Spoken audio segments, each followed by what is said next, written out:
And so please describe to me what the aesthetic look is exactly. Well, like this guy here. Yeah.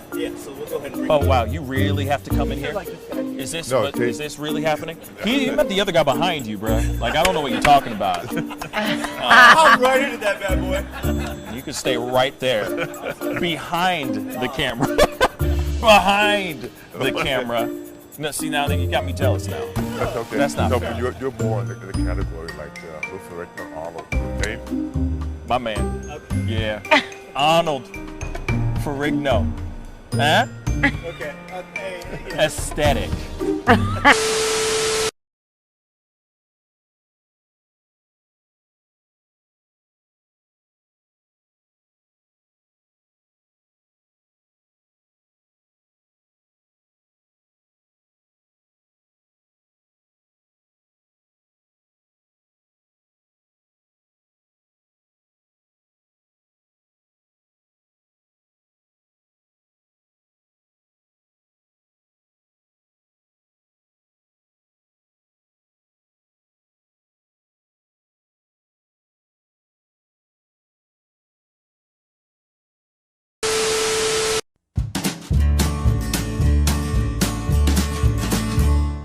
That's great, partner. You two ever go out place everything in its proper place? That does not make sense, but we usually do go, we head to Kroger's and we work. Oh, yeah. I've got a lady waiting for me back home also. She has the most beautiful scrotum.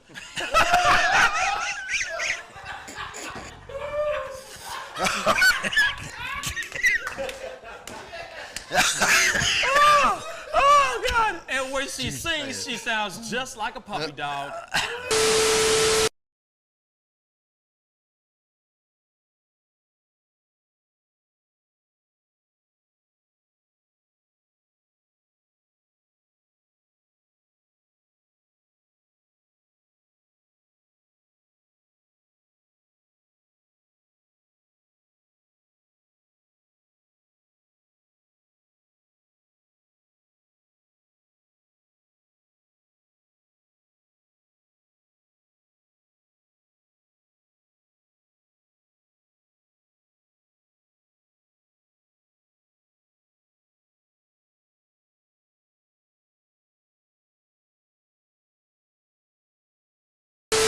How do you nail a photo? Just gotta get in the mode. You gotta talk with your eyes.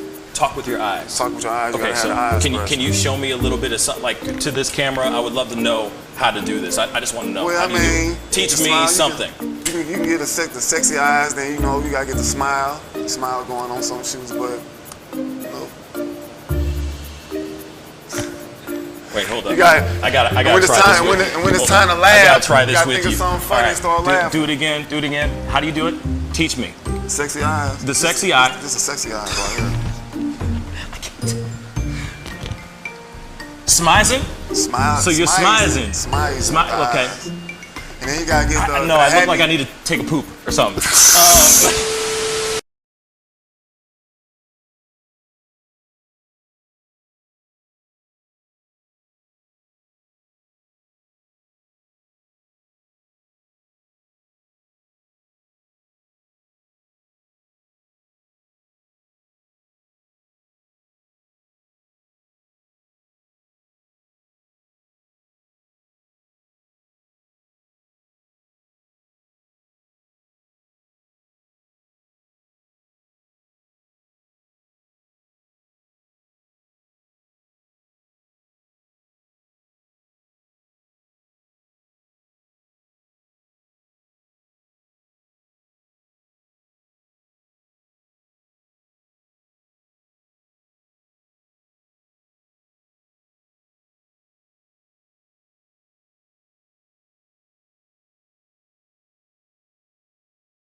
Each words were like little toy guns. No sting, no hurt, no one, just a bang, bang.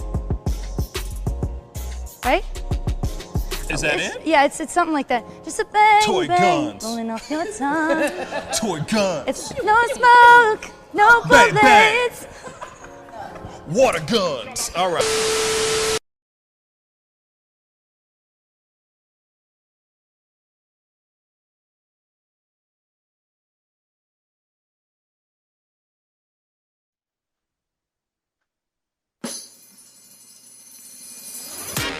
Pascal. You are now rocking with that dude Pascal. We be going wild, Haitian in the building, so original. Got the haters catching feelings. Get your hands up to the ceiling and keep them held high. Cause St. Louis isn't ready. Forget about it, goodbye. Hold on, we just saying hi. Five somebody, rise up weekdays. Catch us live, somebody. Let's go. Good morning, everybody, and welcome to the Pascal Show. Good morning, everybody. Good morning. I hope you all are doing well out there. It is hump day. Hopefully you guys are enjoying your hump day. You know what I mean? Consuming all you can in the greatest way possible. Okay, greetings to Latoya Hicks. Greetings to UX Ubi. Good morning. Okay, to the Pioneer. Good morning to everybody who's starting to pile in. I appreciate all you guys for being in. Really, I really do. You know what I'm saying? So if this is the first time checking out the show, please go and hit that subscribe button. And of course, crush. Like I always say, 1,000,000 times over. Crush that like button down below. Send those likes all the way up. Send those likes all the way up. Okay? You know what I mean? No pressure. You know what I'm saying? I ain't gonna judge too hard.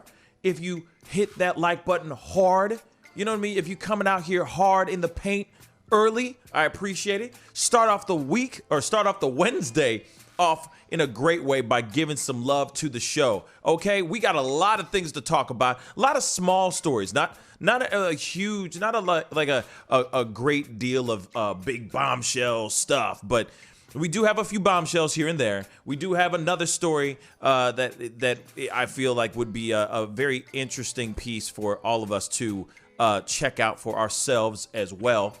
And of course, there's some stuff that happened with the mayoral race in New York City that we found very, very interesting. I got a great friend of mine, Michael Baran from Wildlife's Command Center, to come on to the show at the 10 o'clock hour. He's got some really, really amazing things that's going on. And if you want a chance to win $10,000, you might want to tune in to this interview. You don't want to miss this one. It's going to be a doozy. But anyway, we got to get things moving, of course. You know what I'm saying? I hope all you guys had a beautiful night last night. We had a great conversation last night talking about, I don't know, the difference between cats and dogs, okay? But the difference between men and women, okay? And in the dating scene and whatnot. So we had a very, very fun and interesting conversation, great conversation last night that involved tea.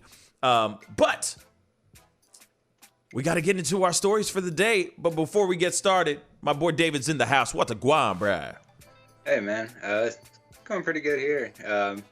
So, yeah, I mean, everywhere is melting from the heat. But relatively speaking, the heat's normal here. So it's not that bad compared. I mean, it's really dry. I live in a desert. So it's not that bad compared to, like, Miami or the Northwest. So that's really good for me.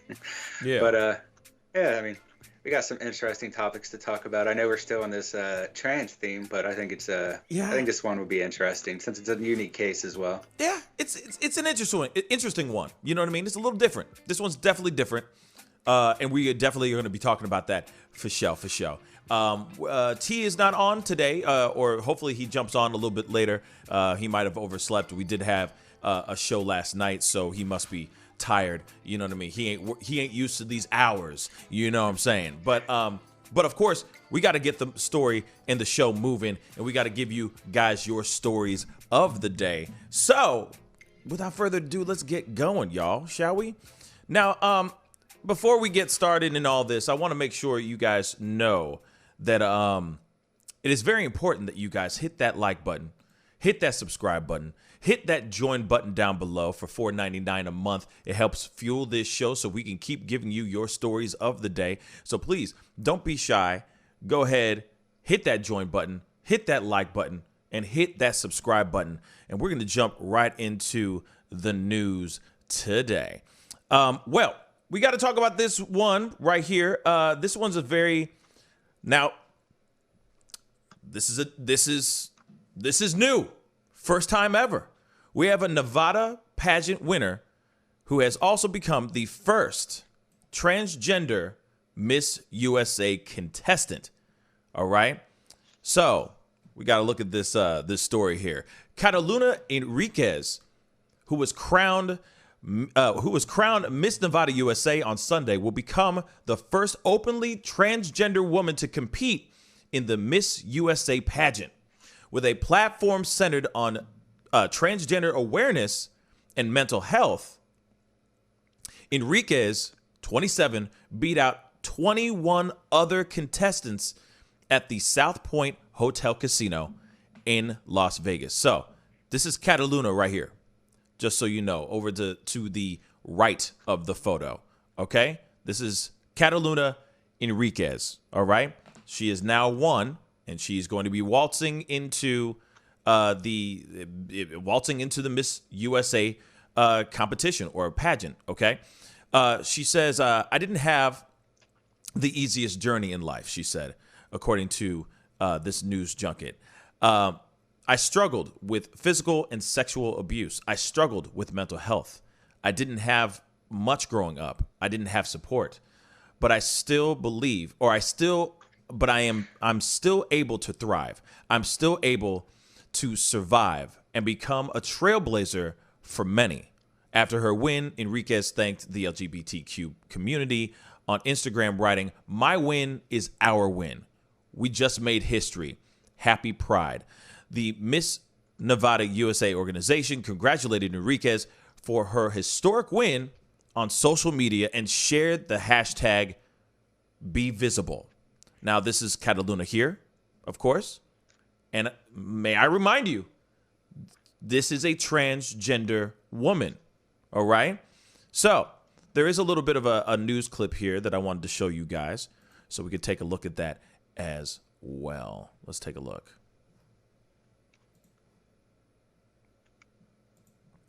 I don't respect hate. I think Maya Angelou once said that hate has created so many problems in this world. For a while, I've lived in silence, and I've learned to hate myself to the point that I received so much hate that I just prayed that I would never wake up one day.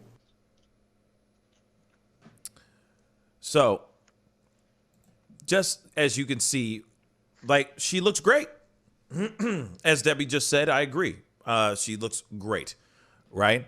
And now, of course, understandably, there are a lot of people that are feeling some type of way about this, okay? Even people who would say they are for the LGBTQ community, for LGBTQ rights, for trans rights, etc. When they see they see this situation that has happened, some people are feeling some type of way about it. So we have to talk about this, y'all. We most definitely got to. And I got to be honest. I'm conflicted. I really am conflicted. Not trying to sit here and say anything about whether she should compete or not. But I do. But I am conflicted. I'm just conflicted. You know what I'm saying? And maybe it's something new that I have to wrap my mind around. And whatnot, especially when it comes to, it is a beauty contest, right? And of course, I don't know the ground rules, right? I don't know the ground rules within those pageant competitions or anything of that. When you start getting to the technical,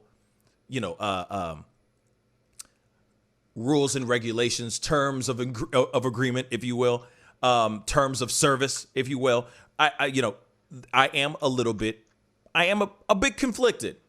Just a bit conflicted about it, because here it is. It is a event. It is a competition. Now, if that is the case about this competition and it's Miss USA, of course, we can't sit there and go, okay, well, men can just, naturally born men can go and compete because it's Miss USA. Now, of course, she is trans woman. She looks great. But at the same time, where's the line? Where's the line drawn? Is there even a line that is drawn? Is it being crossed right now? Are we nowhere near crossing that line? These are the questions that pop up in my mind. Instantly, I'm going, okay, this is not a physical competition. It's not like they're weightlifting. It's not like they're wrestling. It's not like there's boxing or MMA or anything of that sort. That'd be really wild too, by the way, if they did that for a pageant. So we don't have those pieces, right? None of those pieces are in there at all, right? So is this okay or no? So I'm going to throw it out to David. Thoughts, man? All right. So I pretty much agree with you that I'm not sharing this. I don't have an opinion yet, I guess. Yeah. So I'd very much like to hear from people in chat, and if you're watching this later in the comments, about what you think about this, especially if you're a woman, because one of the thoughts I was having earlier is that females should obviously have safe and fair competition, and that's why in the past I have spoken out against the weightlifting champion as well as the MMA fighter. I don't remember any of their names, but right. Those are examples of where physiology does make a huge difference. So this is obviously very different because it's not necessarily true that, I mean, if you look at statistics, people consider males uglier than women typically. I think I agree with that, to be honest, but and then it gets into this issue though, where it's also like she appears as a woman because of the surgery. At least it seems like that. And but at the same time, if you would say that's not acceptable, like don't other like Miss whatever pageant runners, they do have plastic surgery as well. Oh, absolutely. So, I mean, there's plenty of fake going on. Yes, she may, Cataluna may have thrown hundreds of thousands of dollars so she can look as close to woman as she can, right? But so does every other woman that's in those competitions. They'll shave off a little bit of bone on their nose. They'll do this, that, and the third. They'll nip and tuck. They'll Botox and filler and all that stuff just so that they can look more and more conventionally beautiful. But continue, my brother. I'm sorry. I didn't mean to step on your words, man. That was most of just what I had to say. But yeah. I don't know what rules there are behind the Miss Nevada and Miss US pageant, so I'm not going to speak on if she should be there in terms of the rules or not, because I don't know. So that's why it is. So this one is particularly, I think, confusing to me, just because it is competition, and competition should be fair. I mean, women have a right to fair and safe competition. But I guess my question is this unfair? I don't know. That's what I'm kind of getting at. Is it unfair that a male or transsexual woman wins? Or is that fair because it's based on appearance and not necessarily something where a male is inherently better at, such as lifting weights? Because men can lift heavier weights than women physically can. I'm not talking about your average Joe, but if you're looking at your strong weightlifters, men can lift more than women can universally. Right. Obviously, in the real world, there's a lot of women that are stronger than a lot of men because of different lifestyles. And how society has changed, and how much society has changed as well. But that's another conversation in itself. Right. Yeah. Okay. So okay. I'm gonna open up the phone lines. That's what I'm gonna do. I'll say this though. Now, Paula Session just said something. Why don't they just have transgender competition, male and female? That is a good point as well, but those things do not exist. And you can't sit here and say that woman, Cataluna, wasn't dreaming of being a contestant for Miss USA or possibly like Miss Universe or something like that. You know what I mean? Since she was a little kid. You never know.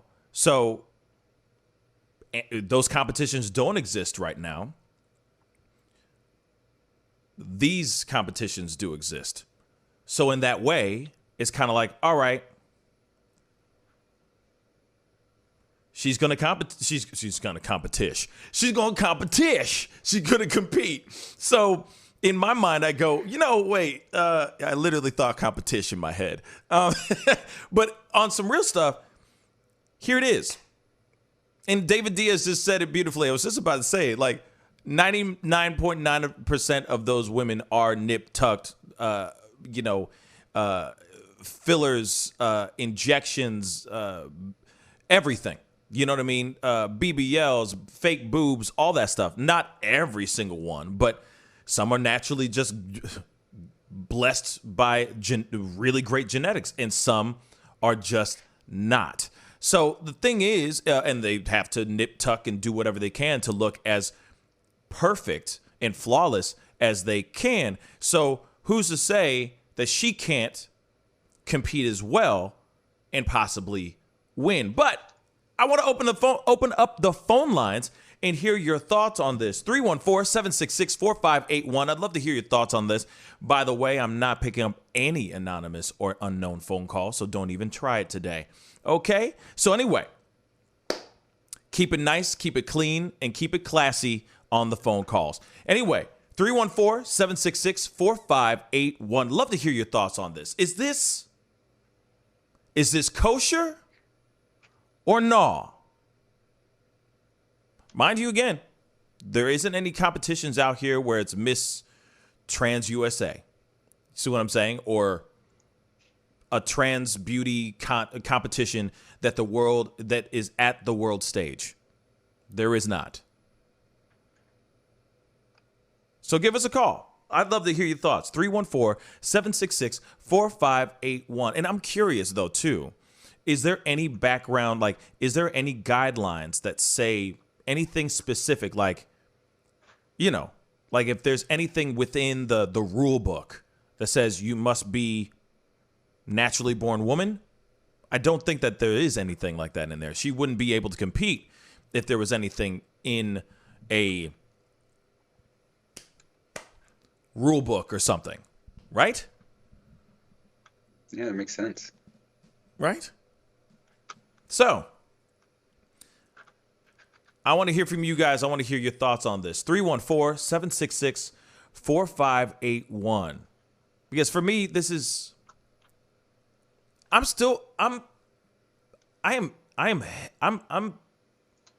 conflicted. You know what I'm saying? I'm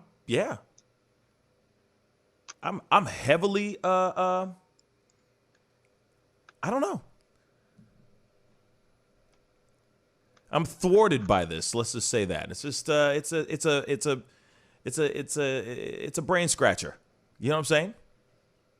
So I want to hear your thoughts on this, guys. You know what I'm saying? Are you with it or not? Give me a call. 314-766-4581. All right? Love to hear your thoughts on this. There's really not much else to say about this except what's being said in it. But I'd love to hear your thoughts. But we do have T is joining us. Oh shoot. Hey, I gotta call you right back. I made a mistake.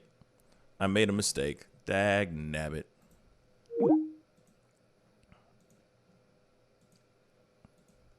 Sorry, Dave. Hold on one second. I'm adding T into the conversation. So, all right. Well, whenever he picks up, that is. Because I'd love to hear what T thinks about this as well. And then, of course, like I said, the phone lines are open. They're open early, so I'd love to hear your thoughts on this particular situation. All right, T, have you been listening to the show at all? Do you know what's going on? Yeah. Okay, cool. I want to hear your thoughts on this, man. What are your thoughts on this whole situation? Well, I mean, it's a first, I would say. Great observation. This story broke yesterday, I believe. Yes. Yeah. So, The only thing I can think about, if there were any kind of height requirements, and I know that models typically have to be a certain height, I believe, to like be part of the pageants.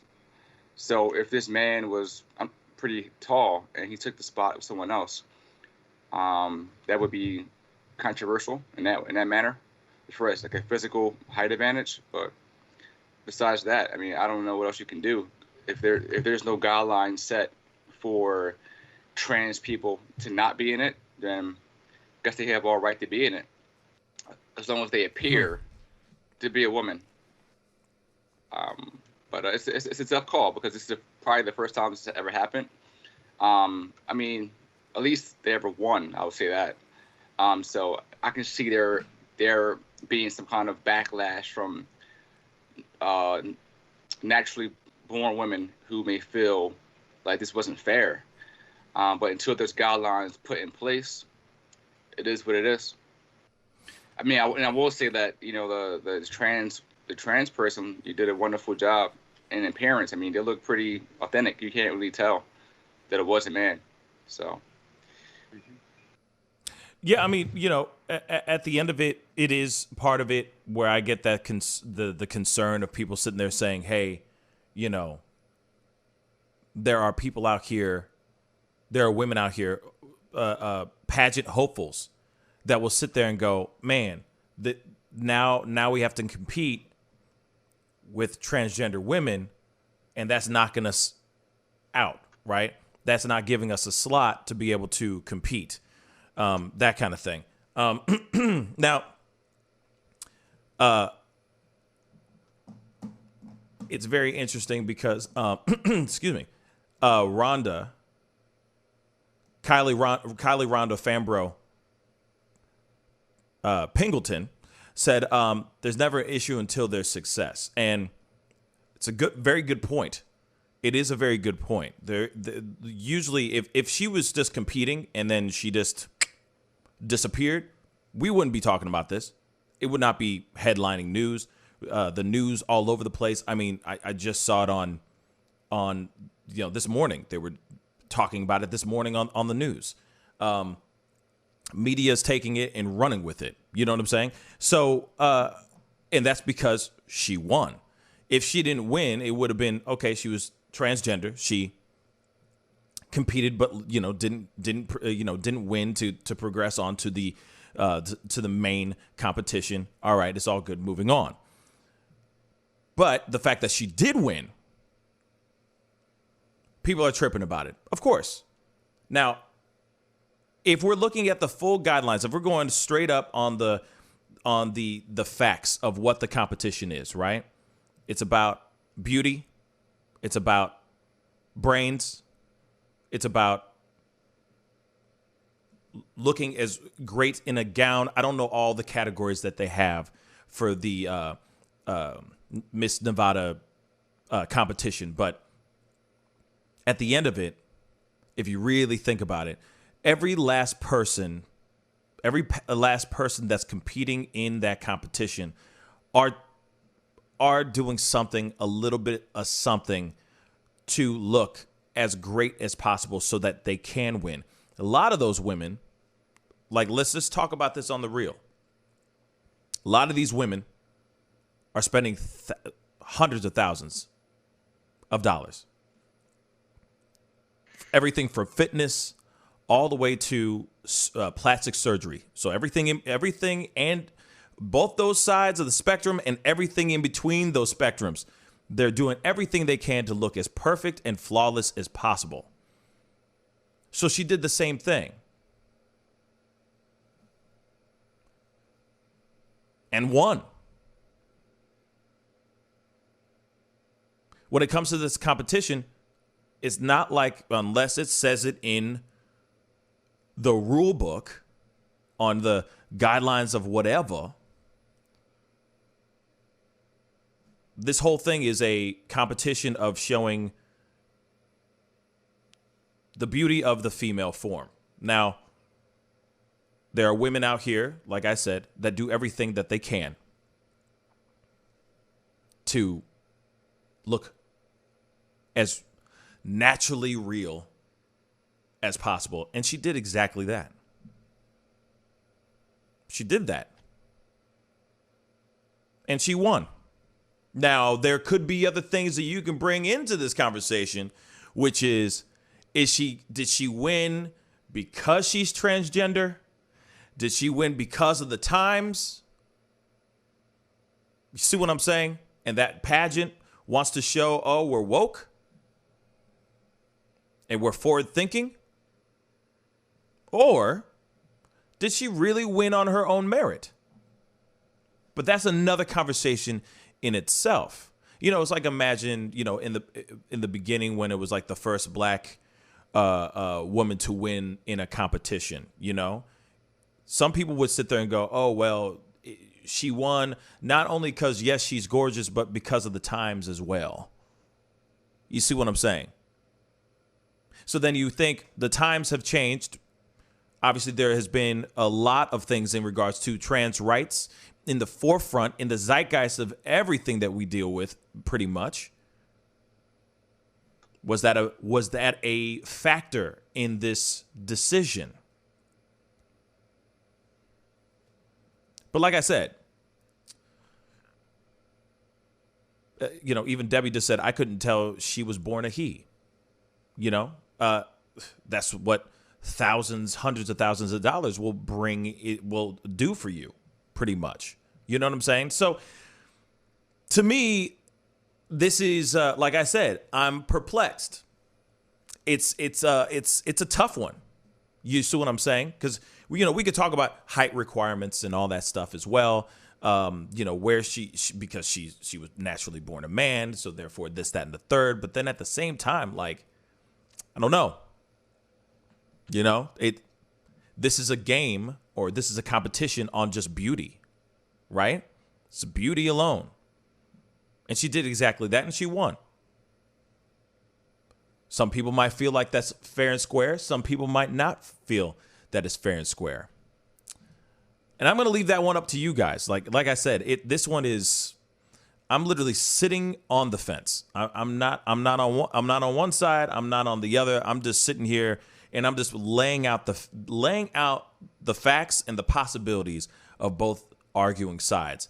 And I'm telling you, I can't even turn to one side and say, because as soon as I jump over on that one side, something else will happen that will throw me over onto the other side. So I'm going to stay neutral on this one, you know, because I want to hear, like, sorry, David, but I would want to hear what the other women that compete say about this, how they feel about this. Are they feeling like they're getting cheated? You know what I'm saying? Those pieces are important as well. If it's something that they welcome, all these pageant competitors out here, you know, some of these women do this for real because they want to get to the next, you know, they want to get to Miss Universe or whatever the highest thing is. You know, there she is, Miss America. They want those things. So then when you have someone who comes in and is transgender, I can see some women getting very upset about that. But then again, let me point this out again, though, too. This is not a physical competition. It's not. It's based solely on beauty and, of course, brains. But they're not going and running around, and they're not running track. They're not throwing a hammer. They're not wrestling. They're not doing any of those things.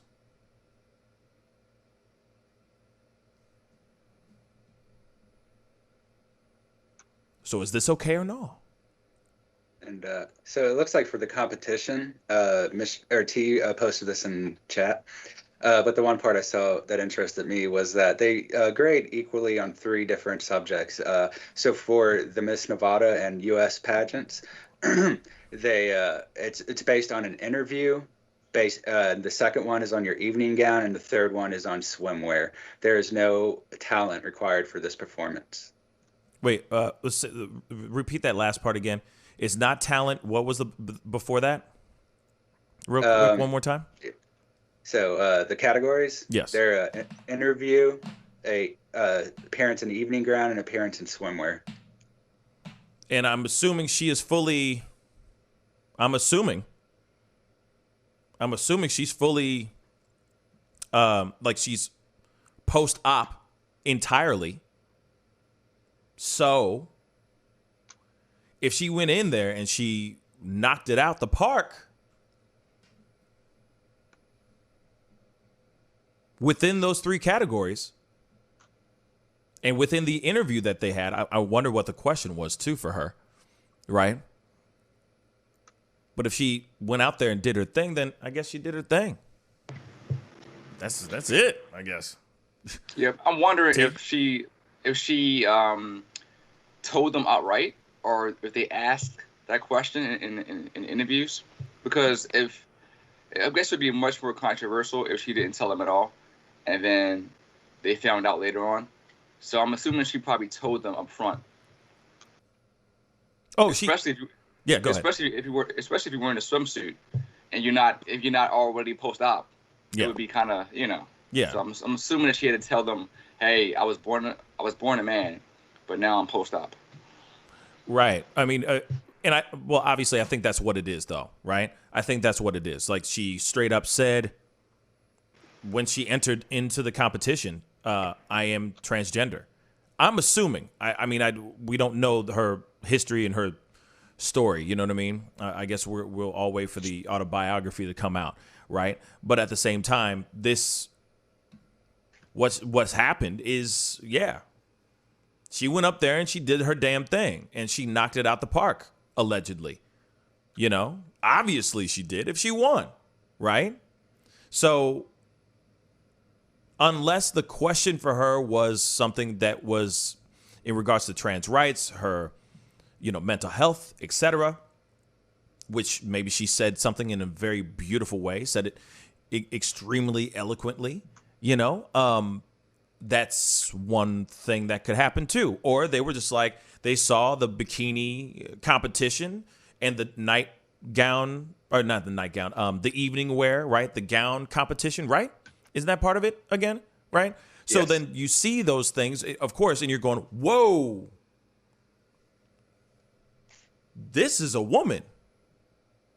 You see what I'm saying? Like, holy cow, she looks like a full-on, like she looks like a woman. She would pass on the street, walking down the street, you wouldn't think twice. You'd be like, whoa, that is a woman. So maybe that's what happened, But like I said, my concern is how the other women, the naturally born women, feel about this kind of thing, right? The women that are pageant hopefuls, that have the dreams of aspiring to great heights within the pageant competition realm, I would want to hear from them on what they think about this situation. It's a tough one. Like I said, it's a very, very tough one. That's why I'm extremely, I'm on the fence.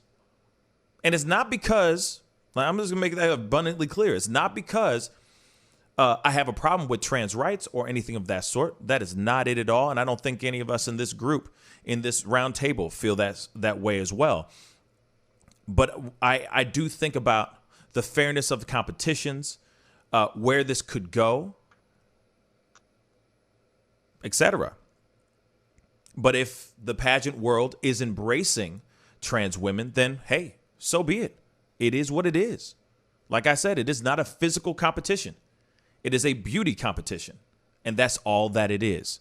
So if she wants to compete and they let her in and she happens to win on her own merit, then hey, more power to you, girl. You know what I'm saying? Good luck in the Miss USA competition, because that's going to be some real ass ish. You know what I'm saying? But like I said, I do worry, or I do think of what the naturally born women that are competing feel about this, for sure. And if they feel like they're getting, what's the word? Undercut or something like that. I don't even know how to use what the right word is, but I feel like I feel like they're getting cheated a little bit, maybe, or they just have to step their game up even more. I mean, that's basically it, right? right, fellas? You know? Yeah, I agree. I mean, it is what it is. It is what it is. You know what I'm saying? Like, it is what it is. You know what I'm saying? What it is. So Society is changing. society This is is why I changing. really- Go ahead, Davey. This is really why I wanted to hear from some women in chat or comments later on, just because I don't know. I guess their opinion on this matters more to me than my own opinion on this thing. Matters. Right. I agree with that too. You know what I'm saying? It's kind of like it's hard to have a stance on it when we're dudes. Yeah. You know what I'm saying? We're dudes. You know what I'm saying? And See, like the Yeah. issue for me, like Shoot. if I was in a nightclub, let's Word. say Miami, Vegas, somewhere nice, where women like that or look like that are like in abundance, and you had no idea, and you drinking, having a good time, you passed the limit, right. and you meet someone just like her who was born a man, Mm-hmm. and they don't tell you anything, that would be a huge violation, I would think. So that's my boundary line right there. Like, if someone's going to purposely look like that and not inform someone from the opposite gender, Yeah. right, and do something with them knowingly that they were originally a man, Right. that would be a totally end of the world kind of thing. You know what I'm saying? Like, that's not something you would actually do. But hopefully she is telling people when she is. I'm not sure if she dates men or women, but hopefully she is telling both sexes or genders what she was before. That way, the clarity is out there. There's no confusion, there's no animosity, and there's no strife towards her. Right. So, I mean, that's my issue with it. Be who you are, who you want to be, but be open and honest about what happened in your life, so we all on the same page. That's my stance. Well, here it is though. If that's the concern, everybody knows Catalina Enriquez now. You know what I'm saying? So she ain't gonna go over there and suddenly out of nowhere, people are gonna be thrown off. Oh wait, because she's made headlines. You know what I'm saying? People are talking about her, so everybody's gonna know her name now. But when it comes to going to a club, here it is though. Let's keep it real, y'all. For a fact that you go to a club and that's the thing. There's there's a song, I forgot by who.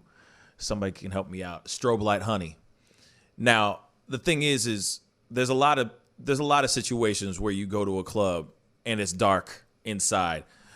The strobe lights and all this technology, lasers and stuff and smoke and all that stuff. And then you go you go outside, or the ugly lights turn on in the club because you close the place out, and then you actually see who they are, right?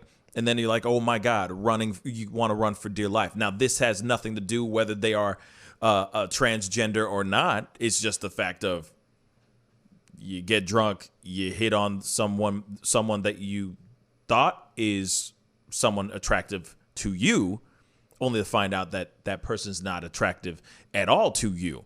So those things happen all the time. You know what I'm saying? I think it's Tribe Called Quest. The Pioneer. Thank you. I think it is Tribe Called Quest. But anyway, so those things do happen regardless, right? But, we do live in a world now where science, plastic surgery, all those things have advanced. And there are, we have women like Catalina Enriquez that are naturally born men that have transitioned into women and that can pass as a full-on woman, all because of science and medicine and plastic surgery. So I mean, if that's not your thing, because there's some people out there that it's their thing, you just got to keep your head on a swivel if that's not your thing.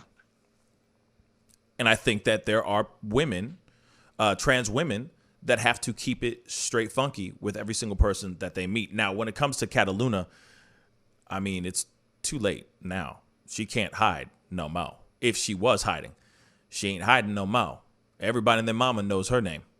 You know, we're talking about it, and everybody else will be too. You know what I'm saying? So,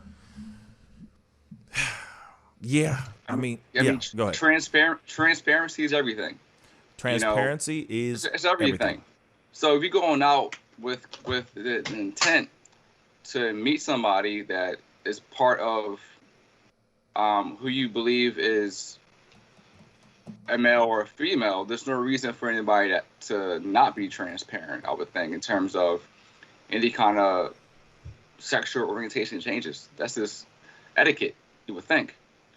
So again, it's a violation. I mean, it's like you being with somebody who has HIV, and they go, "I'm fine," and again, that's a violation. You're supposed to communicate whatever's going on with you to somebody that you're going to share your body with. That's just etiquette, and people don't do it all the time. I get it. People are scandalous, but at the same time, if you respect, you want to be able to give and receive in an exchange that is 100% clear, fair exchange here. So with this whole, LGBTQ,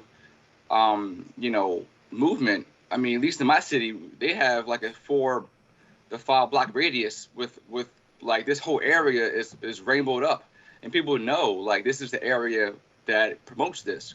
So if you go in the area, you kind of know who's there, but like in somewhere else you may not know. You want to be really, like you said, keep your head on the swivel. You want to know who you're dealing with in terms of, taking someone back home, right, or vice versa, and spending an evening with them. It does matter. And someone having alcohol or drinks, like whatever, that's part of what people do anyway. So, I mean, I don't understand if someone is not clear of what I'm saying. But again, if you don't communicate transparency, then that's no worse than, I mean, that's no better than someone being drunk to take advantage of somebody else. You should be very clear on what you want and what you expect back. Simple as that. And I feel you on that. But I think in this particular case, I mean, she has no choice but to come up and say, "Hey, I am transgender woman, and I'm walking into this competition." And of course, the committee or the panel has to make the decision whether to bring this person in or not. And I think the entire time, that's what they were, that's what she came out as. Like, I'm a transgender woman. I'm trans woman, and I'm doing this. I am competing, and I am sure her question that they asked her was tailored specifically towards her being trans woman. I mean, it has to be. Unless they just asked her any random question. But I think at the end of the day, everybody out here was, everybody a part of that pageant was supportive of having her there. I don't know about the competitors, but as far as the panel, they were cool with it. They said, "Come on with it." You know what I'm saying? So, like I said, outside of that, that's a different story. Go ahead, David, real quick. I was going to say, from what I've seen, most people, as far as the news goes, has been okay with this, I guess. Yeah. Obviously, not just the right news, but mostly the right news, has been suggesting that she just won because she was transgender or transsexual or transgender. And though, I mean, we don't know. That's just what some news is saying. But most of the news seems to think she won it fairly. I mean, we don't know, because I mean, unless they had somebody actually there behind this decision making, which doesn't seem to be the case. We just have to trust the word of the judges and that they were fair. But that is a story that's going around, that she won just because she was transsexual or transgender. I have no way of verifying it one way or the other, of course. Word. And that's the thing. Like, no one can verify that. You know what I'm saying? But times are changing, and maybe, like I said, she looked amazing enough and beautiful enough for them to say she won. You see what I'm saying? She was passable enough. She checked all the boxes. You know what I'm saying? And she won.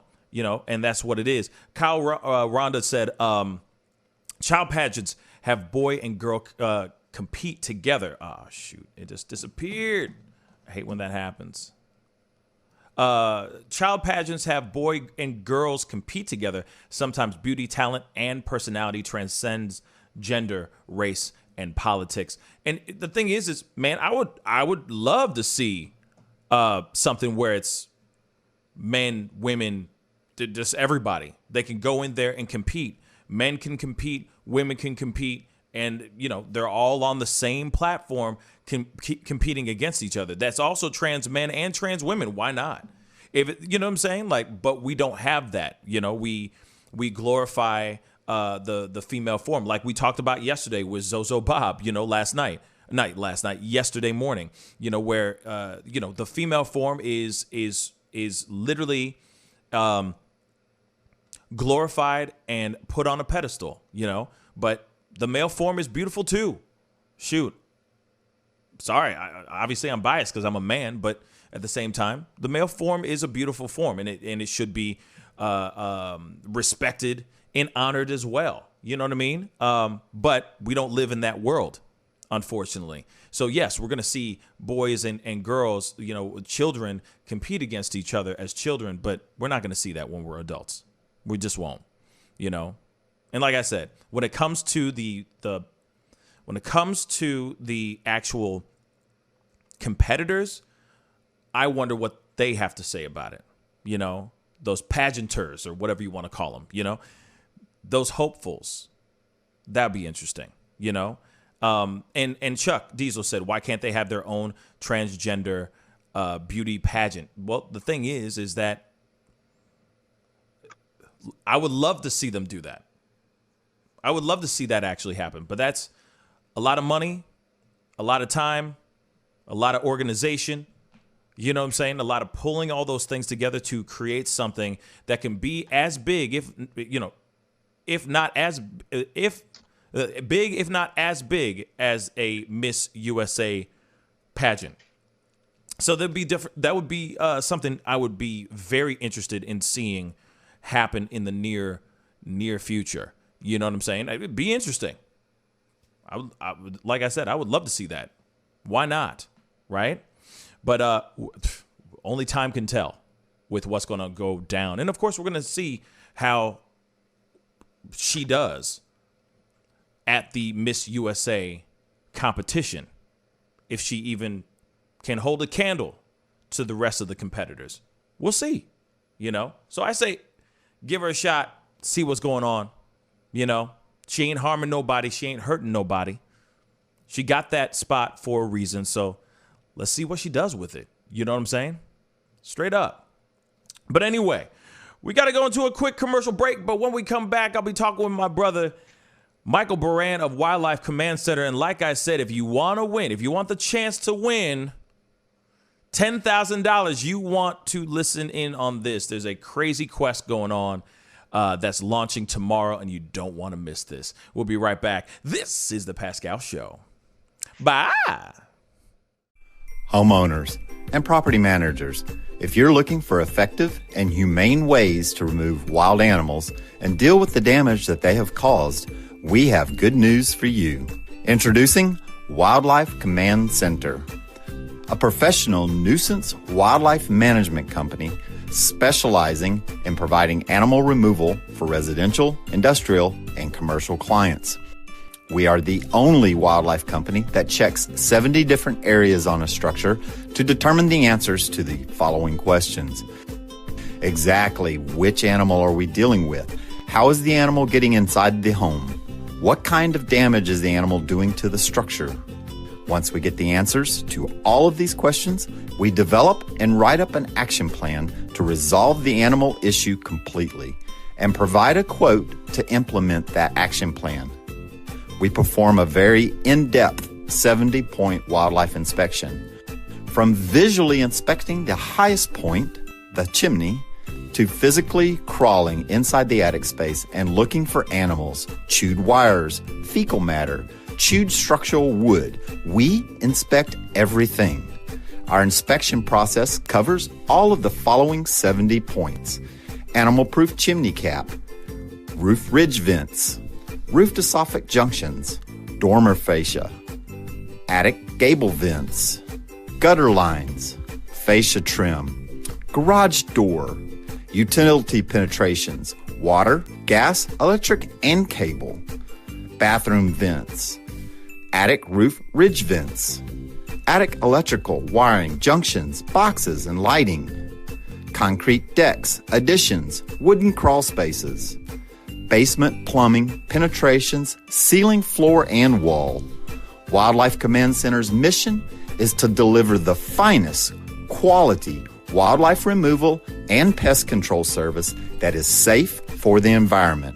For more information, call us now.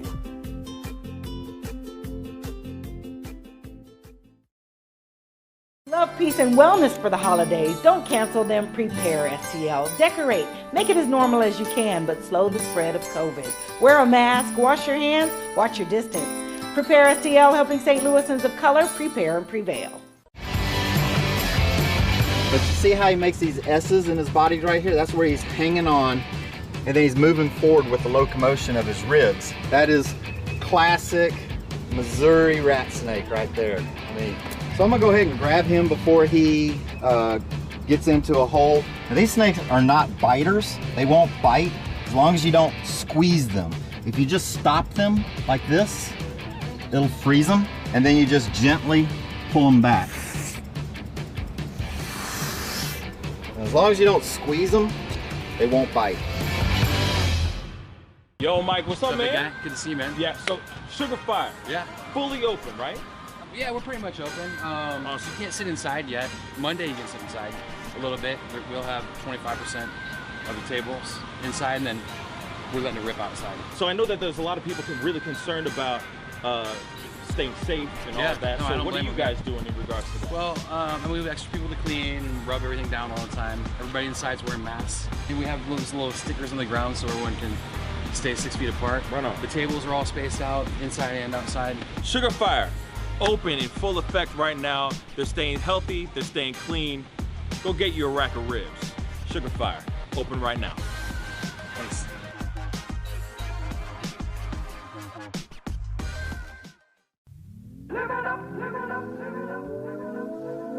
The Fur and Leather Center, providing the highest of fur and leather goods.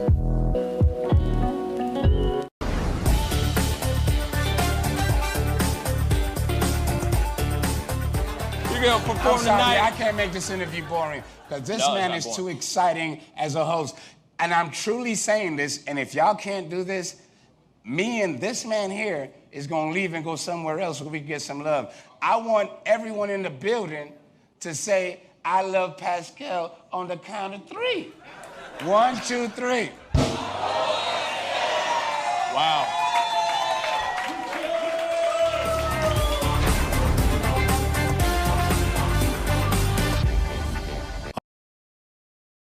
This is Michael with Wildlife Command Center. Let me tell you a little bit about Wildlife Command Center's extraordinary cash quest. There's $10,000 up for grabs. 12 of these boxes, with $100 in each one, are hidden around the St. Louis area. You find 10, you qualify for the $10,000 grand prize. You get to keep the $100. So, get out there and look and find the treasure in Wildlife Command Center's extraordinary cash quest.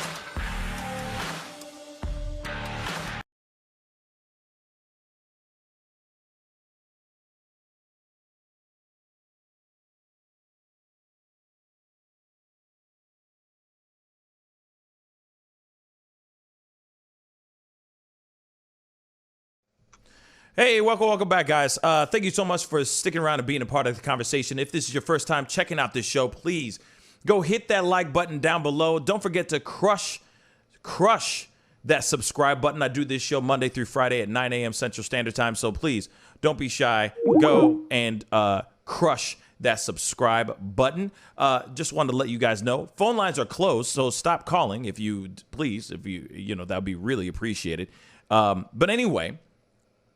Our guest is not ready to be on right now, but we're going to keep it moving and get straight into more stories of what's going on in the world. It's time to go into our world news stories with David. David, what a guan, bruh? All right. So it's a little bit all over the place today, but mostly going to be focusing on Africa. There's a lot of stories coming out of there right now. We have been talking about Ethiopia for a while now. As you may remember, they are fighting with Tigrayan rebels in the region called Tigray. And on Wednesday, the rebels ended up taking full control of a region. And after that point, they've decided to start targeting incoming forces. People in Mekelle, which is a nearby city, said the incoming Tigrayan fighters were greeted with cheers.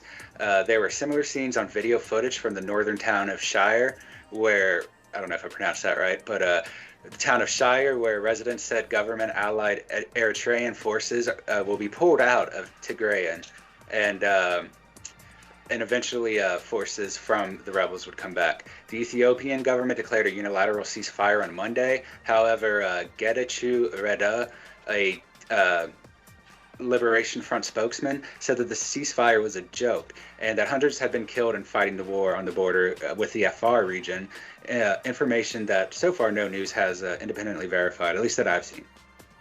However, Getachew did tell Al Jazeera's one of their reporters that on Wednesday, the rebel forces would not stop fighting until the entire region was liberated. In South Africa, you may have heard of the former president, Jacob Zuma. He has just been found guilty of contempt of court and sentenced to 15 months in prison for defying a court order to appear before an inquiry probing wide-ranging allegations of corruption during his tenure from 2009 to 2018.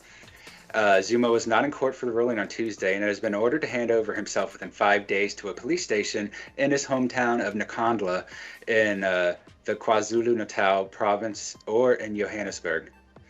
If he does not turn himself in, the current South African government will pretty much go out to arrest him and sentence him to a longer time in prison. The country's apex court, the Constitutional Court, ruled by Zuma, defied an order by the country's highest court by refusing to cooperate with the Commission of Inquiry, which is chaired by Deputy Chief Justice Raymond Zondo.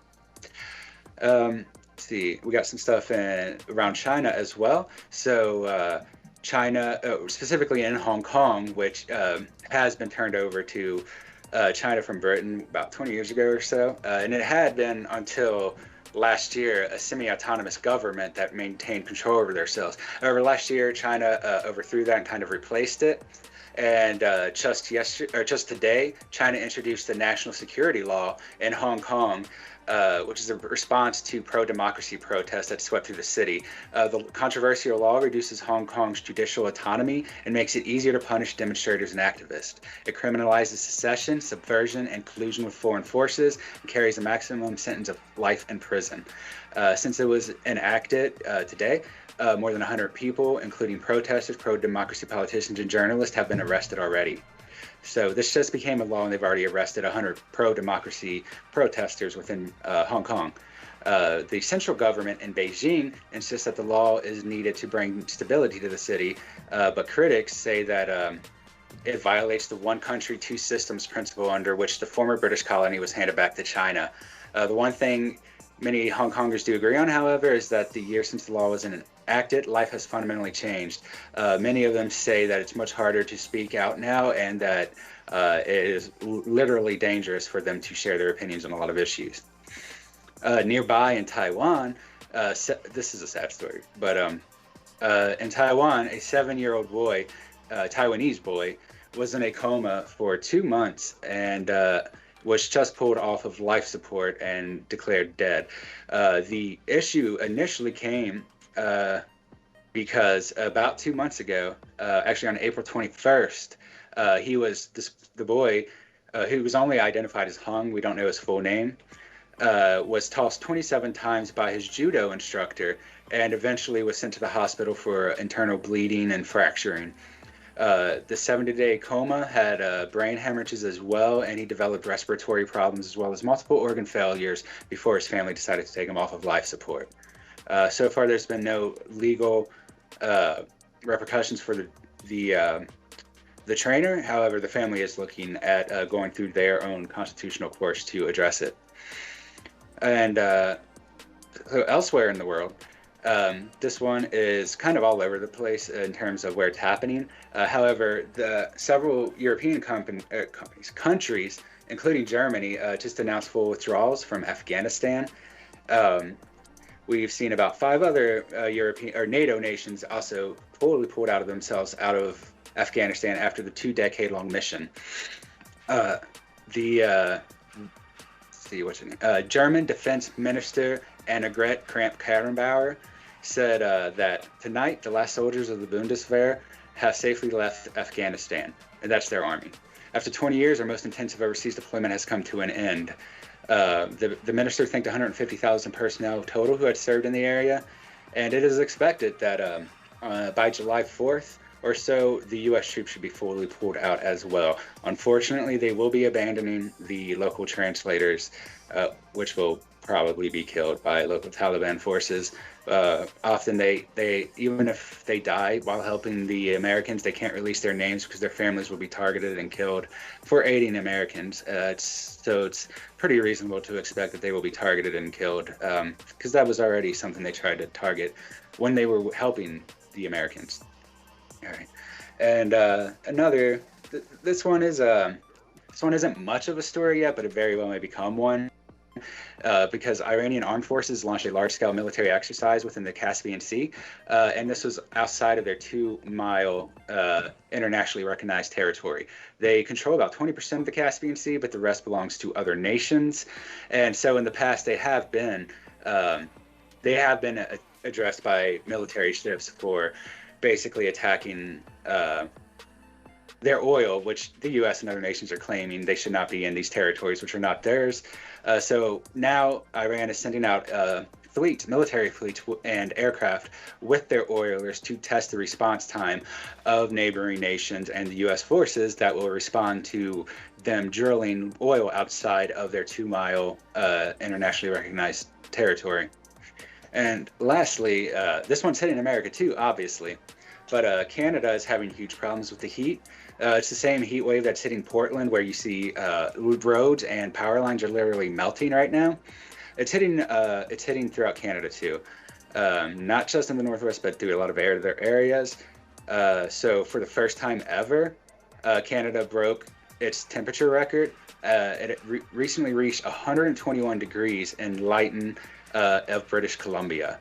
Previously, regions like that had not exceeded 90 degrees, some of them 100 degrees, but they have now 20-degree higher temperatures than has typically ever been recorded in their past. And it's expected to be to continue on, much like within the Northwest, where we see the roads melting in Portland. It's been caused by a dome of static high-pressure hot air stretching from California to the Arctic territories. So we should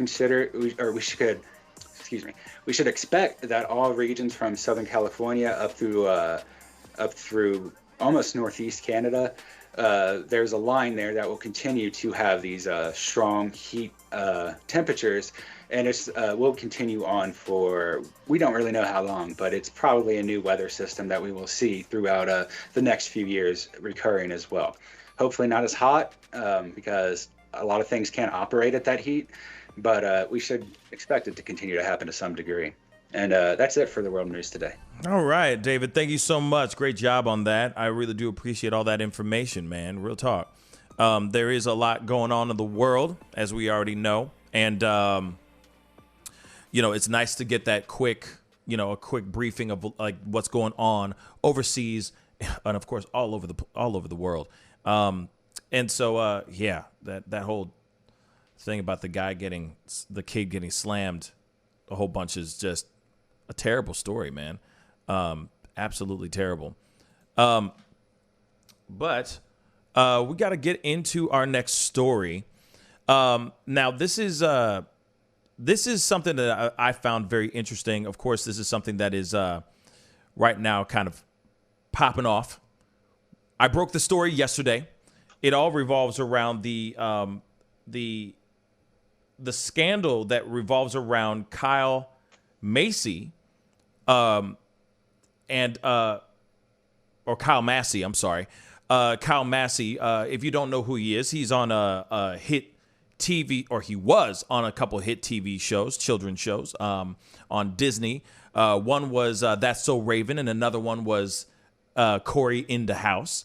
He played Corey Baxter, and he was a popular character, so much that they did a spinoff from That's So Raven, and he did his own show as well. Now, there has been some speculations and some allegations about him sending explicit videos and photos to an underage girl.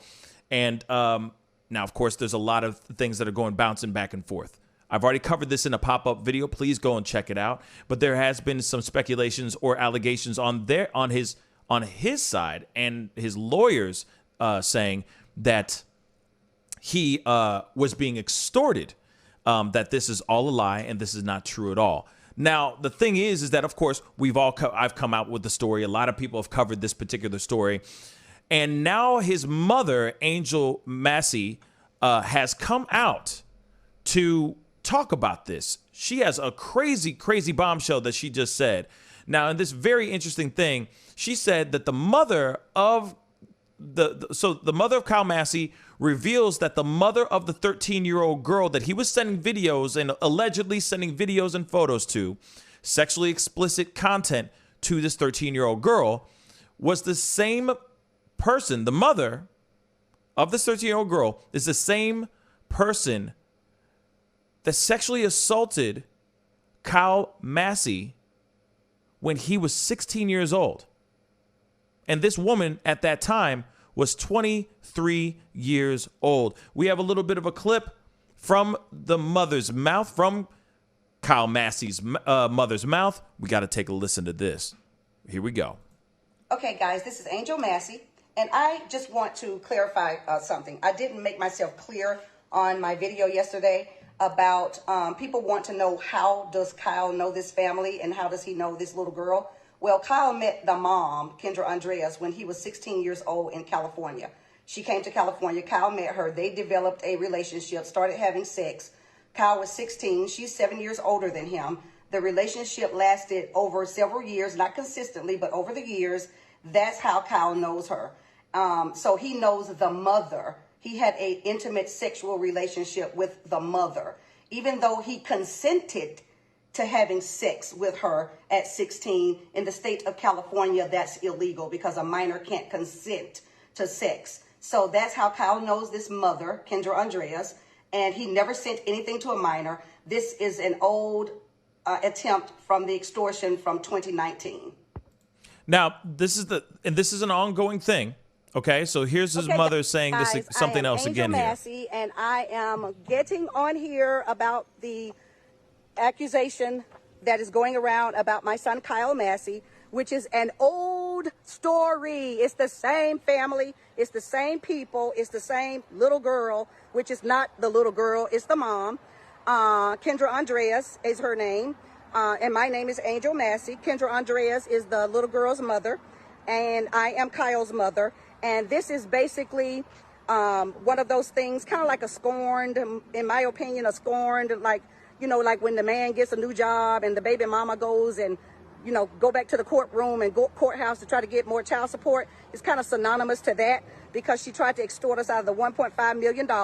And I respectfully told her that we were going to take our chances with the justice system, and we're going to do the same here. We did that in California, and she just took the same accusations, same news, to take it to Seattle, and we're doing the same thing. So, obviously, that was kind of like part one, and then the second part is, of course, she came out and said all those things about saying that he was it was consensual, but he was still 16 years old. She was 23 years old, et cetera, et cetera, et cetera. Now, the thing is this is not a good thing, right? Because who can we believe, right? When it comes to this particular situation, I understand the mother doing what she needs to do to get in front of it and support her son. But the other part of it, though, is that if you knew about this a while ago, if this was a thing, why wasn't there charges pressed, or why didn't they press charges on that particular woman before any of this stuff happened? Now that this stuff is out, she comes out and says, oh, yeah, there was statutory rape on my son. That doesn't make any sense to me, to be really honest. You do it after the fact. To me, that seems a little odd. To me, that seems a little too late. Too little, too late. But I want to throw it to the guys. I want to hear your thoughts on this too. You know what I'm saying? Like, is she, like I said, it is very late. It's like she's trying to scoop it up and trying to save the situation. But the accusations are out here. The accusations happened years ago as well, as she said, years ago. So why weren't you getting in front of it back then as well? Why weren't you making it known? Why haven't you pressed charges on this woman if she did those things? So you see what I'm saying? It's very late now. His career is tarnished because of this. But you had plenty of opportunities to do that beforehand. Fellas, thoughts? Did you say she was the 23-year-old? Yes. So the mother of the 13-year-old was 23 years old at the time, and she had a sexual relationship with Kyle Massey when he was 16 years old. Now she has had a child that is 13 years old, right? And allegedly, Kyle is sending, explicit material where he's exposing himself, stuff like that, to this 13-year-old girl, or at that time, right? And these accusations have been going on for a while, right? They tried to sue him in civil court. The lawyers said that he didn't have enough money, basically. So they said there's no point in trying to go after his pocket. So they went to the sheriff's office and filed a full report on this whole him trying to groom this girl. Okay. So now the mother has come out. The mother of Kyle Massey, Angel Massey, has come out and said, hey, the mother of this child that is accusing my son of doing bad things was actually the one that raped my son. And now we have all this. So, fellas, thoughts? They should both be charged for being pedophiles. That's about it. They should probably stay away from children. Because if that is true, if both stories are true, that is, if both stories are true, right? That's Right. if both stories are true, right? Because you got to remember, yes, it is statistically speaking, most people who become pedophiles or that do the sexual assaulting have been assaulted before, right? Were sexually assaulted in their past. So they're just repeating a vicious cycle, right? A terrible vicious cycle, right? So that could very well be what it is.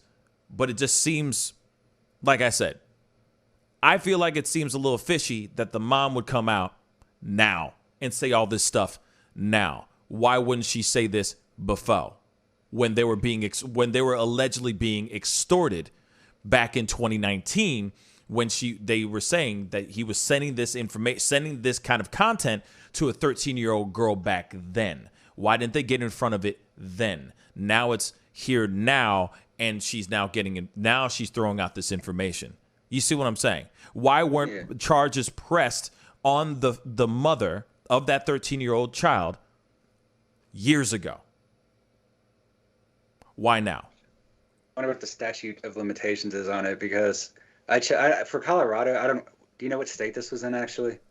So the first one, well, he was supposed to be showing up for an arraignment in Washington, and he didn't show up. So I think it was like Seattle, Washington, if I'm correct. Yeah. All right. So it looks like, let's see, I've got it. I've got the number here. Just waiting for it to load. But it looks like, extend it down.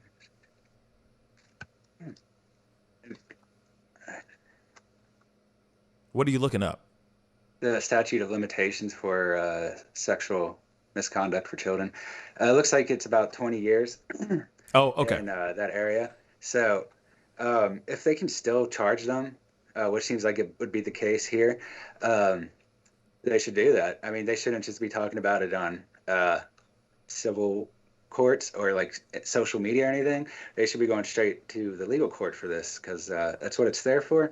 And like you said, if they waited so long that the statute of limitations is over, obviously the 13-year-old had no say in that, but the parents already failed in protecting that child and pursuing the law when it was most relevant, because that would have obviously changed.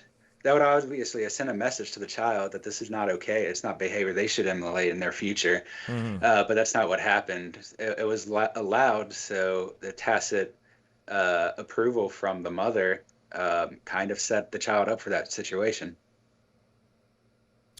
Or the father as well, the parents, I guess. That's what I meant. True. T. I don't know what they make of the situation. It seems like there's so much connecting parts going on here.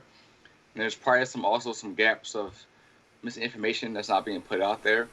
Whatever was happening behind closed doors in our private, lives, seems like it was definitely ugly and criminal.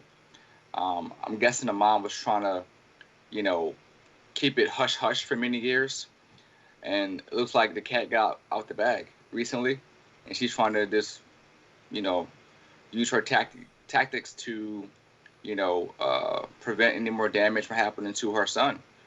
But it's too late.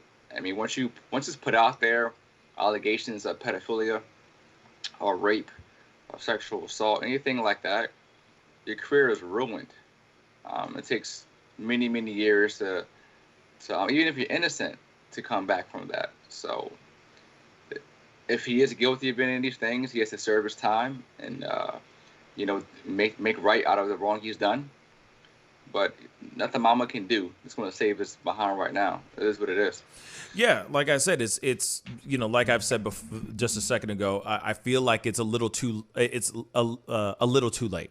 Too little, too late. And I feel like if she was going to try to save his ass, she should have saved his ass years ago when he came to her and told her this story.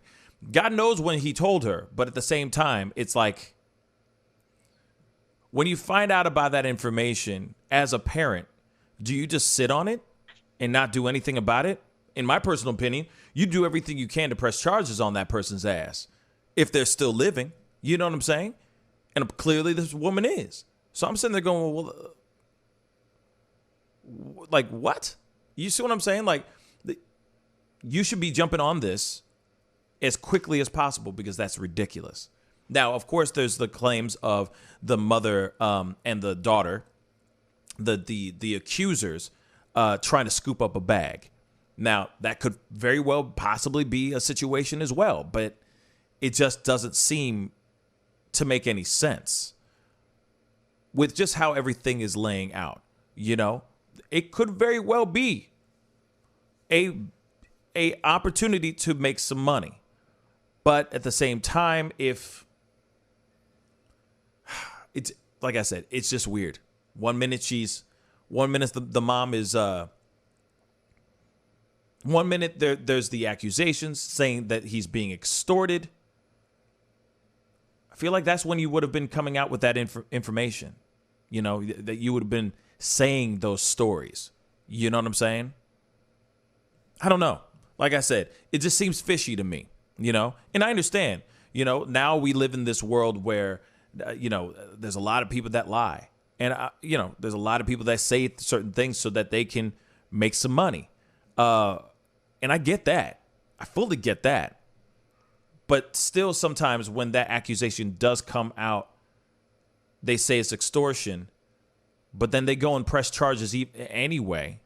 A couple years later, it does spark two different questions, because it does seem fishy, but it also seems like maybe this woman is this girl is very traumatized by this situation.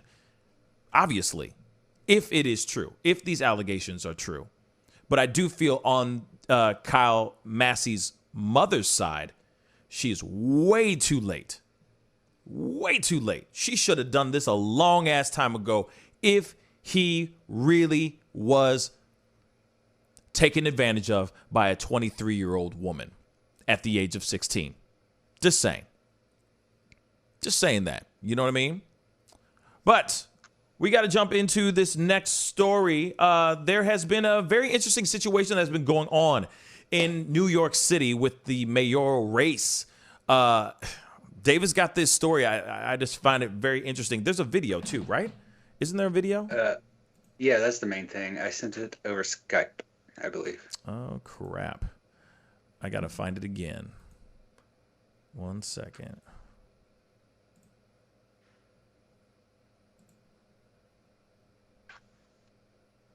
Oh, it might have been in the other call. I'll send it again. Yeah, if you don't mind sending it to me, that'd be great. And then I'll pull this up real quick. And if you haven't done it yet, guys, please hit that like button down below. I'd love to see this thing go past 60 likes. That would be really, really dope. So please hit that like button. We would really, really appreciate it. And of course, hit that subscribe button if you haven't done that yet. We do this show Monday through Friday at 9 a.m. Central Standard Time. It'd be greatly appreciated. So there is a crazy amount of ballots that were added into this race. It's tough because we got to be careful about what we say, because we don't want bots to get confused about what we're saying here. So we're gonna play this clip and we're gonna rock and roll. Let's get it.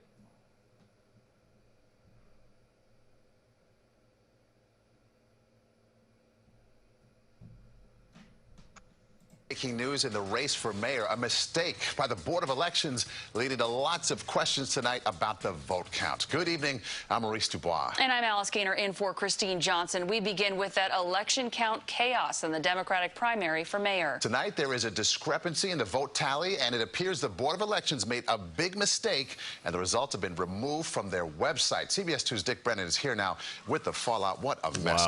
Chaos indeed, Maurice and Alice. We can tell you tonight multiple sources are telling CBS 2 political reporter Marsha Kramer that 135,000 test ballots were counted with the actual ballots as part of ranked choice voting.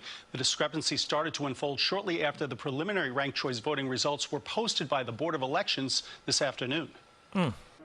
Catherine Garcia had to be happy with new numbers from the Board of Elections. I am incredibly proud of the campaign we run.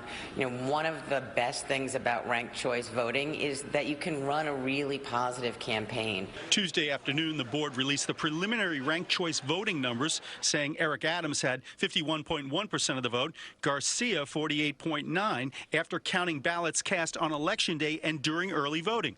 Adams' 9-point margin from on election night had shrunk to almost nothing. Adams raised questions about Board of Elections calculations that he said included 100,000 more votes than on election night. Late Tuesday night, the Board of Elections released a statement explaining what happened, saying the preliminary results they put out today included both test and election night results, producing approximately 135,000 additional records.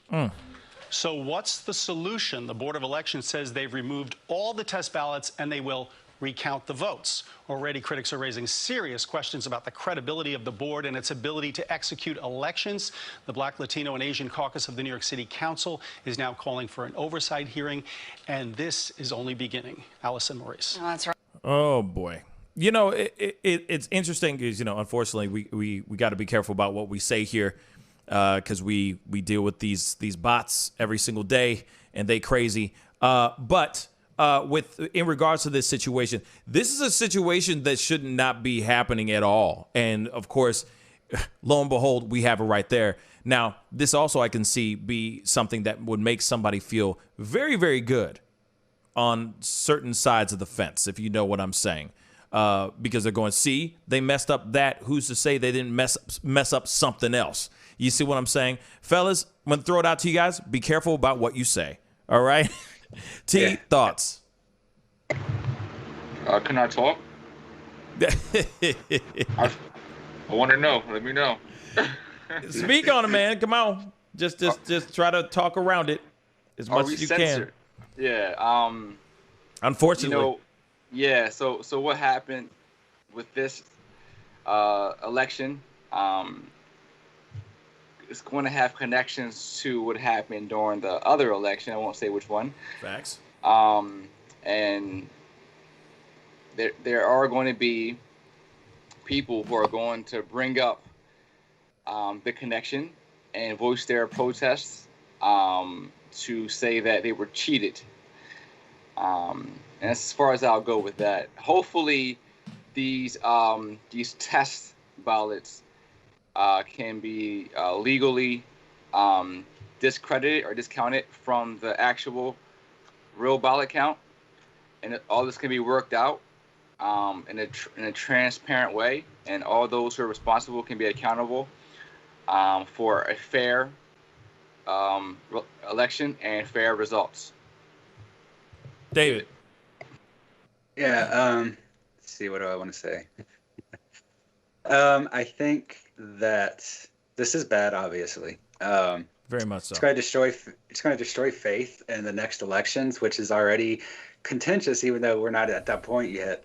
And like he said at the end of the interview, it is a lot of minority groups that want to do this investigation, because I mean that's kind of what happens when you double count the votes, and white people are the majority by a large percentage. So if you double count the votes, it's going to greatly reduce the effect of minority votes. In addition to being illegal, I mean, but that's if they catch it. Sounds like here they only caught it at the last minute because they had counted it, they had posted the victory. I don't think it wasn't done. It wasn't fulfilled by the courts, but they had posted who the victor was and everything before they pulled these numbers. So what this is going to do is provide affirmation for those who think Trump won, because they already think that the ballots were not legitimate, or they think there were enough illegitimate ballots to change the results. And this isn't evidence of that, but it will be used as evidence of that, and it will, to a lot of people, it will support their idea, and it's not good. Yeah, I like you were saying, it supports a lot of theories that I don't agree with. None of us agree with. I'm going to say that out loud too, just to make sure. But I do think that it makes other people think, see, if it's happening here, it could have happened over here, and then they're gonna, like I said, something like this, a mistake like this that is so apparent and so obvious is really bad. Not a good look. Long story short, and I could never, ever, ever, ever think that certain sides of the fence are not gonna let this down without a decent fight. And it's go ahead. And it's worth considering that if they had realized this later, they would have already confirmed him by the courts, and therefore he would be the governor regardless of the votes he received. I don't know who won, and I don't know who is going to win, but it could have changed that directly. So if the person is recognized by the courts as fulfilling that office, even if they lost the election, generally they will fulfill that seat because they were already confirmed. The legal aspect matters more than the actual votes in that case. So, right. It's not a great position to be in. No, it is not. It is not. Like I said, it's pretty crappy when you think about it. Because as much as we sit here and say one thing, something like this happens, and it starts to turn, our thoughts towards something completely different, and that really, really, really, really sucks. But that's what's going on in New York City right now, as we speak. Which hopefully they get down to the bottom of it. Obviously they have, but like I said, this is going to be a thing that's gonna, if this continues in other cities, it's going to be bad news bears for a lot of us, for the whole country, really. But, guys, that is the show today. I really do appreciate everybody for being on today. I appreciate the conversations and all that, you know what I'm saying? And like I said, we are family. We are family, especially in the chat. I'll say this too. We got to keep it respectful every single time that we come in, you know what I'm saying? Because we get new people that come in all the time to chop it up and talk and be a part of the chat. And they should be the people.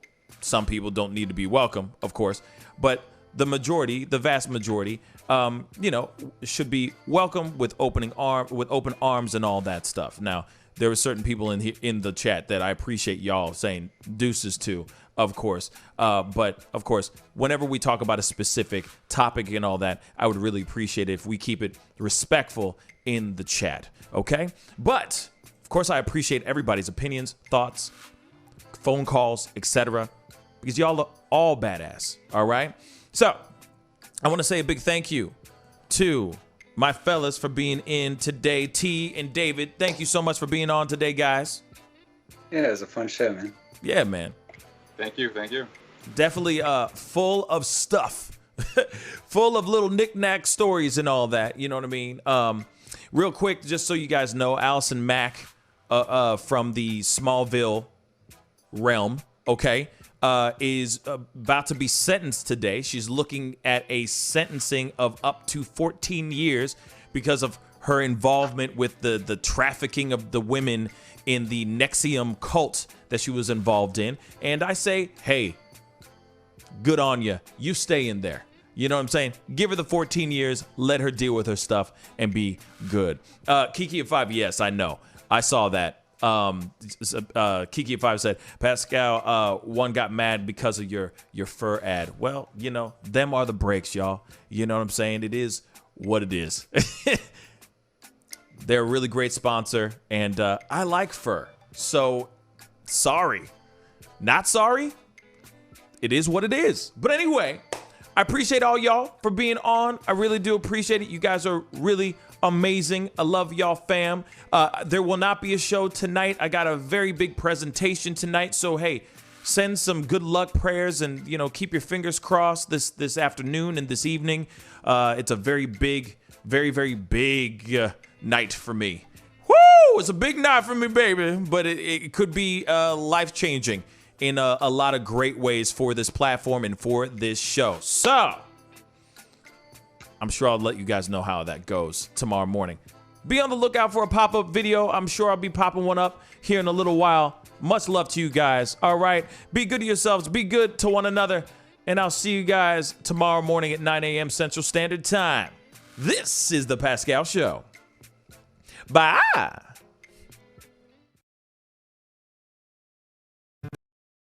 Wishing you love, peace, and wellness for the holidays. Don't cancel them. Prepare, STL. Decorate. Make it as normal as you can, but slow the spread of COVID. Wear a mask. Wash your hands. Watch your distance. Prepare, STL, helping St. Louisans of color prepare and prevail.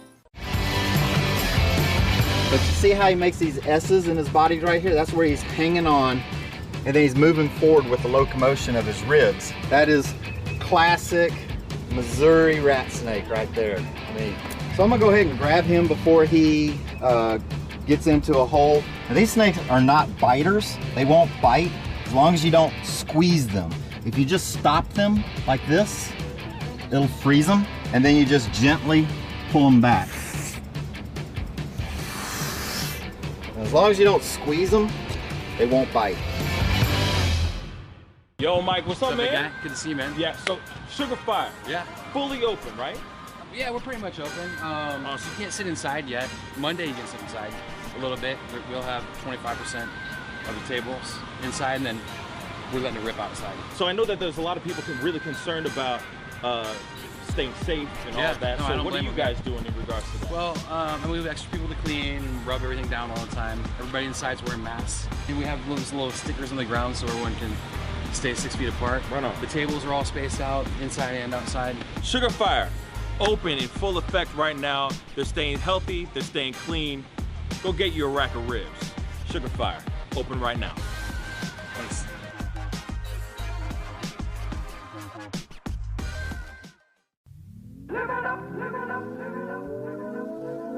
The Fur and Leather Center, providing the highest of fur and leather goods.